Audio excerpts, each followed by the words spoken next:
বিসমিল্লাহির রহমানির রহিম। আসসালামু আলাইকুম। আপনারা দেখছেন the heroes YouTube and Facebook channel. আমি আছি আপনাদের সাথে মোহাম্মদ মঞ্জুরুল ইসলাম। গত এপিসোডে আমি আইএমএ জাহেলিয়া সম্পর্কে বলতে চেয়েছিলাম। তো আপনাদের জন্যে আমার তথ্যের সবচেয়ে ভালো সংগ্রহ আপনাদের বলতেছি। আইএমএ আইয়াম মানে হলো কাল বা সময়, আর জাহিলিয়া মানে অন্ধকার। আইএমএ জাহেলিয়া শব্দের অর্থ অন্ধকারের যুগ। এর ব্যক্তিকাল সম্পর্কে বিভিন্ন ঐতিহাসিকগণ বিভিন্ন মতামত দিয়েছেন। কোনো ঐতিহাসিকের মতে হযরত আদম আলাইহিসসালাম এর সৃষ্টিকাল হতে হযরত মুহাম্মদ সাল্লাল্লাহু আলাইহি সাল্লামের নবুয়ত প্রাপ্তির পূর্ব পর্যন্ত এ দীর্ঘ সময়কে আইয়ামে জাহিলিয়া বলে।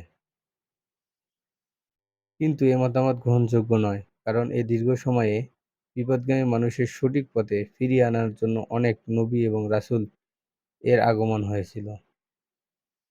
আর অন্য ঐতিহাসিকের মতে হযরত ঈসা আলাইহিস সালাম এর তিরোধানের পর থেকে ইসলামের আবির্ভাবের পূর্ব পর্যন্ত সময়কে আইয়ামে জাহিলিয়া বলে।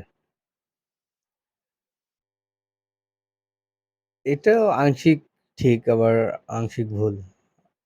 ইংরেজির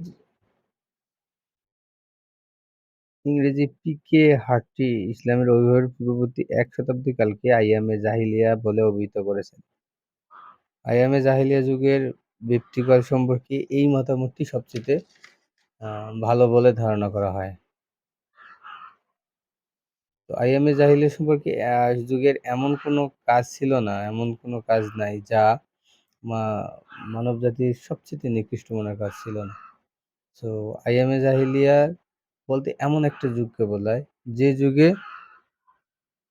পাপাচারে লিপ্ত মানুষ এত নিমজ্জিত হয়েছিল যে যা আর কখনোই কল্পনা করা যায় না। তো এই বলে